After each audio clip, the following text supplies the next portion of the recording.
Late at night, a man strains forward in the lamplight. He is racing against time, driven by a physical urgency to warn his readers before a deception takes hold of them.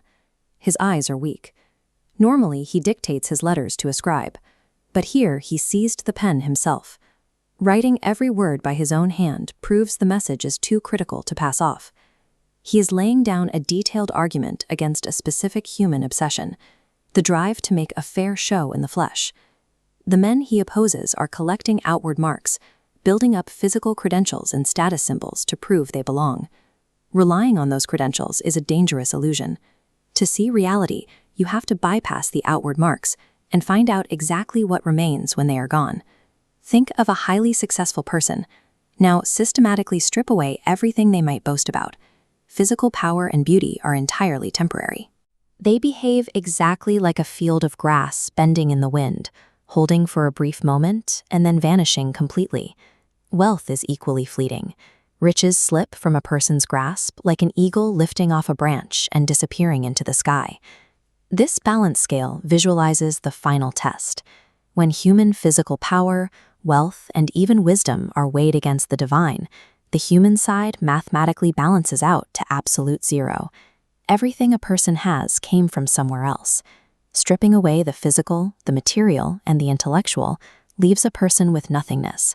That empty space is the only valid starting point. The writer arrives at the only thing left to claim, the cross. Strip away centuries of religious loss, and you are left with the ancient world's ultimate mark of criminal disgrace. The prophet Jeremiah wrote that we should glory in knowing God. The writer Paul says we should glory in the cross.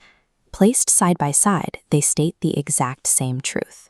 To know the cross is to know God. Accepting this mark acts as a severing blade.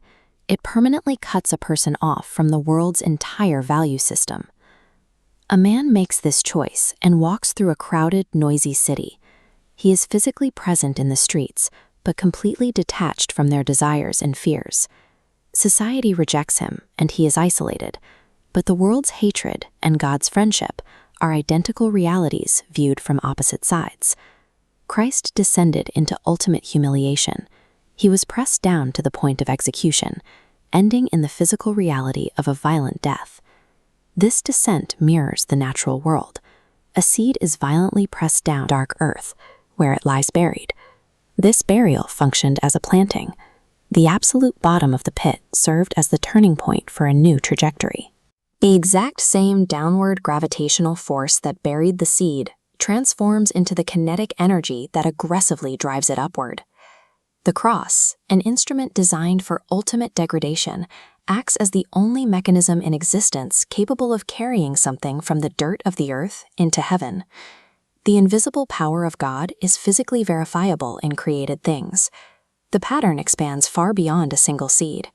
Wagner argued that the cross acts as the continuous power sustaining every living plant that pushes through cursed soil. That sustaining power extends to the cosmos. The exact same glory of the cross is the energy that lights the stars. Wagner makes an absolute claim. Not a single ray of light reaches the earth except through the one who was lifted up upon it. Because the same force driving a seed upward also powers the light of the stars, the cross serves as the scaffold for all created things. The exhausted man in the lamplight finally finishes writing his letter. He signs off with an unassailable piece of evidence. His own body bears the marks of Jesus, the literal, physical brand of a slave. That brand offers absolute legal and physical protection. He has been bought. He serves exactly one master, and no man on earth is permitted to trouble him. Strip away every human credential, wealth, and wisdom. You hit mathematical zero. At the bottom of that pit, the mark the world despises as a total disgrace is revealed as the brand of the exact same force holding up the stars.